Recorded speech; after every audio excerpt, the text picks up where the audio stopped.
If you're watching this, you've probably already watched 20 other how to start Amazon FBA videos. Most of them jump straight into find a product with low competition and a high amount of demand, which is technically true and almost completely useless if you don't have the right mindset to go along with it. I'm Dave and I sold one of my Amazon brands last year, and I've also spent over 6 years coaching sellers through picking their very first product over 600 times now. And in 2019, before I really knew what I was doing, I personally wired $14,000 to a supplier in China for a product that never should have been ordered, because I was missing all three of the principles that I'm about to walk you through. If I had to start over today in 2026, knowing what I know now, this is exactly what I would lock in before I touched a single research tool. Now look, I'm not gonna promise you that this gets you to $10,000 a month in 90 days. That's just not how this business works, and anyone telling you otherwise either has not done it themselves or they're trying to sell you something. What I am going to promise you though is if you lock in these three principles before you pick your first product,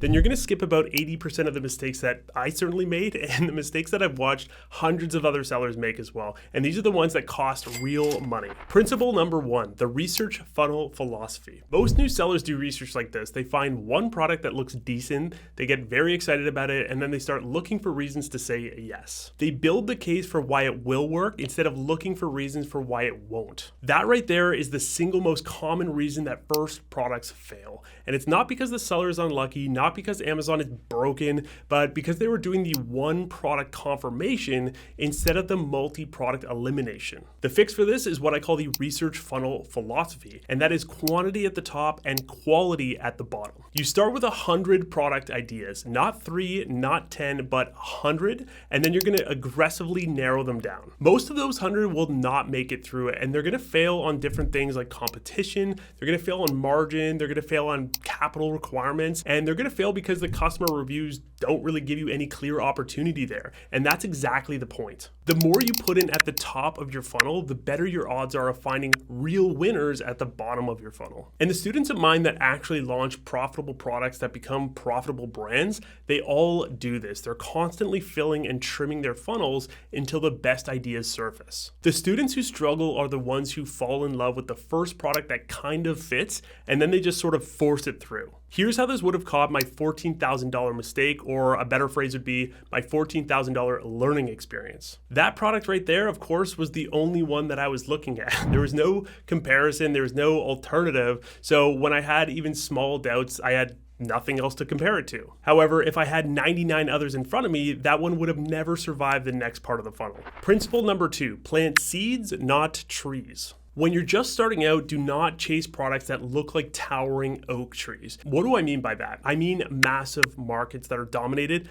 by huge brands with thousands of reviews and endless competition and huge capital requirements just to keep that inventory in stock. Now, don't get me wrong, those giant trees might look impressive. They're often the markets that other YouTube videos are gonna show you because the revenue numbers are very exciting. But trying to plant an oak tree on day one will just crush you, to be honest. The competition is too big. They have years of a head start. They have so much more capital than any first-time seller should have. And the marketing spend to get visibility is just gonna be brutal. So instead, you're gonna start with seeds, which are more manageable opportunities that are gonna fit your budget much easier, and they're much easier to nurture as well, where product competition is so much lower and review counts are much more reasonable, and you're not battling these household name brands for every single click. A product that starts modest can become a steady cash flow machine. It can scale into a brand. The seed does not have to stay a seed forever. So this isn't about playing it small. It's more about starting smart and building strong roots before you try to grow tall.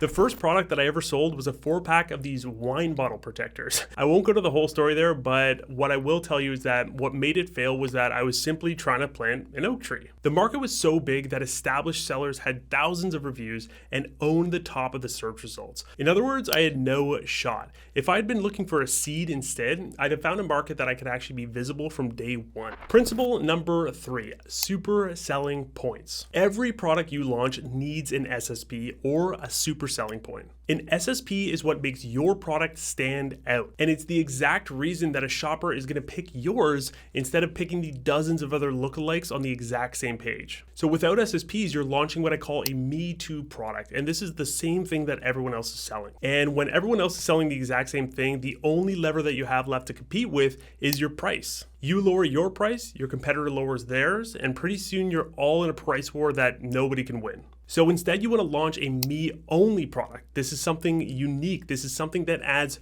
real value to the market. An SSP could be a small design improvement. It could be better packaging. It could be stronger materials, or maybe a feature that customers have been asking for in the reviews, but nobody has put it out yet. It doesn't have to be revolutionary. It just has to be different in ways that customers actually care about. And where do you find your SSP ideas? Customer reviews on existing products, specifically the negative ones. Read the 1-star and the 2-star reviews for the top sellers in any market that you're considering. These complaints are going to be your roadmap. These complaints are everywhere. It cracked after 2 uses, or the straps are too short, or it doesn't fit a standard outlet. Every one of those is an SSP opportunity just waiting for someone to solve it. But let me give you a real example. The product that turned my business around was the 3rd one that I launched. And this was an automotive accessory that was designed to support the weight of an RV trailer. Super boring product. I had never even owned a car at the time. But when I read the reviews on this thing, the existing options, every single one of them mentioned the same thing, and that was that the product was cracking, it was breaking under the weight that it was supposed to hold. That was my SSP. I went to suppliers and sourced a different material that wouldn't crack, and that single improvement is what made the product work. Same product category, same customer, one specific upgrade based on what people were already complaining about. So those are the 3. Research funnel. You're evaluating 100 products, not one. You're going to plant seeds, not trees. So you're starting with manageable markets, not the oak tree giants. And super selling points. Every product that you launch needs to have a real reason to exist beyond the Me Too's.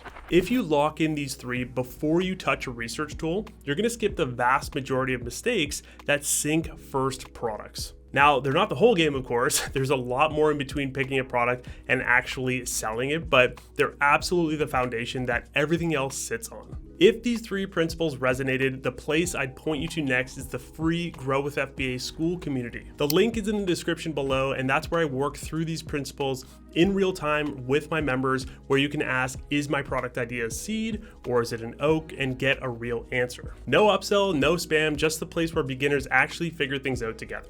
And if you want to see how the research funnel principle number 1 actually works in practice, the next video that we are releasing in a few days walks you through exactly how I fill mine and how I narrow it down. Don't forget to subscribe. I'll see you in the next video.